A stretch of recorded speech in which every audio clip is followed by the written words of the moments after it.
E olha, gente, nesse momento de pandemia, um dado importante. Aumentou o número de pessoas que morrem em casa, vítimas de infarto e AVC, por exemplo.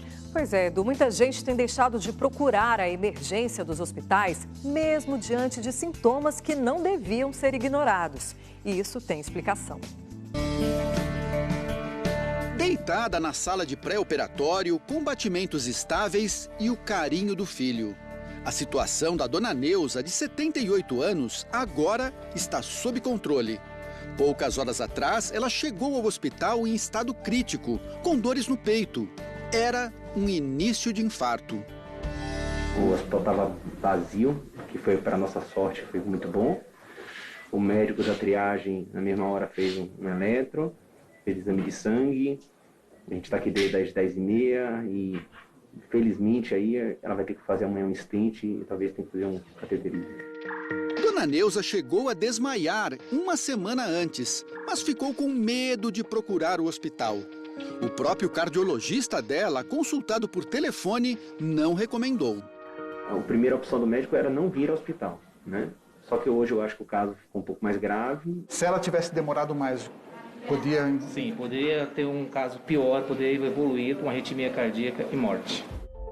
Para a dona Neuza, o motivo do medo de hospital tem nome e número: Covid-19. E tem muita gente agindo igual, principalmente pacientes que sofrem com doenças do coração. As pessoas que têm alguma doença crônica, inclusive as cardiopatias, são pessoas consideradas de risco. Quer dizer, uma vez tendo a infecção pelo Covid-19, a probabilidade de ter uma complicação passa a ser maior. Esse hospital privado de São Paulo é referência no tratamento de doenças cardiovasculares no Brasil. Nós estamos no pronto-socorro da cardiologia, eles têm capacidade para atender 15 pacientes ao mesmo tempo. Mas agora, nos meses de abril e maio, o movimento caiu 60% em relação ao ano passado. Resultado, salas de emergência vazias e aqui em frente, leitos de UTI também vazios. O normal numa tarde como essa era este ambiente estar cheio de pacientes. Nós ficamos preocupados, porque essas pessoas precisam ser atendidas, precisam continuar seus tratamentos e quando vêm com uma situação mais crítica. As cirurgias cardíacas caíram 75% em abril, em relação ao ano passado. Procedimentos hemodinâmicos como o cateterismo, que avaliam e tratam obstruções arteriais, diminuíram 80%. Outros hospitais de São Paulo também registram redução significativa nos atendimentos cardiológicos. Além do infarto, o AVC é outra preocupação neste momento de isolamento. Juntas, as duas doenças cardiovasculares matam cerca de 300 mil pessoas por ano no Brasil. Se perguntarem do que o brasileiro morre, 30%, 1 de cada 3, é de causa cardiovascular, capitaneada pelo infarto e pelo AVC, que é o derrame. Mas toda situação aguda, o indivíduo deve procurar atendimento médico sim, porque senão as complicações podem ser, em geral são, muito maiores que da própria Covid. O que vem acontecendo aqui, com hospitais para tratamento de Covid-19 superlotados e centros de cardiologia vazios, também foi visto na Espanha e na Itália, durante o pico da pandemia. O número de mortes dentro de casa por problemas do coração dobrou. Em Nova York, Estados Unidos, o número de pessoas que morreram em casa de ataque cardíaco entre 30 de março e 5 de abril foi 8 vezes maior do que no mesmo período de 2019. Se é uma pessoa que já tem uma propensão a ter um evento cardiovascular, mediante a este medo, esse estresse da pandemia, isso pode até aumentar. Eles só não estão vindo para o hospital. Agora, com um stent na coronária, Patrícia retomou a rotina.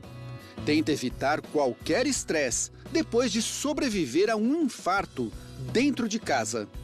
Ela estava em quarentena quando sentiu uma dor no peito.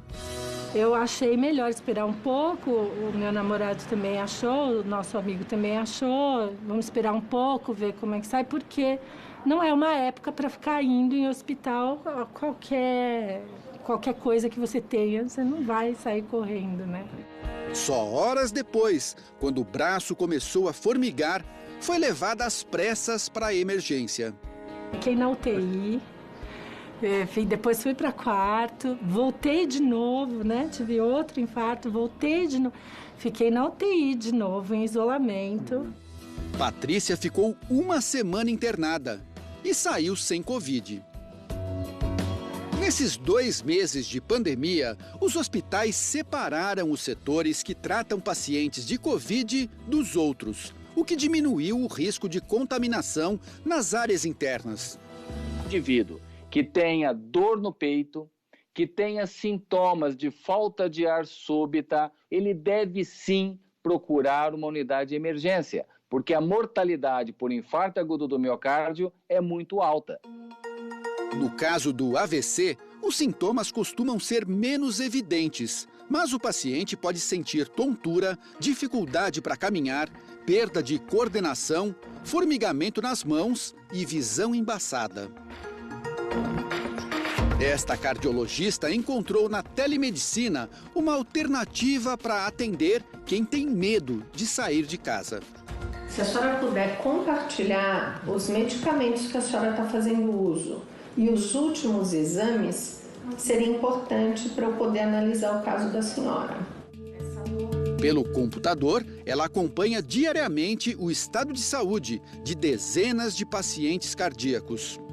Os pacientes tendem a postergar a ida ao hospital e isso pode criar consequências importantes também para aquele indivíduo. Então tem que usar realmente aí o bom senso. Acredito que a telemedicina seja uma ferramenta útil para auxiliar nesse momento da pandemia.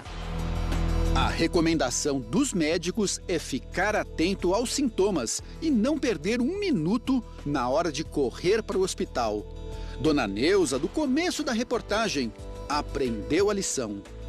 Se tiver alguma disposição, ligue para seu médico e, se necessário, não deixe de ir ao hospital.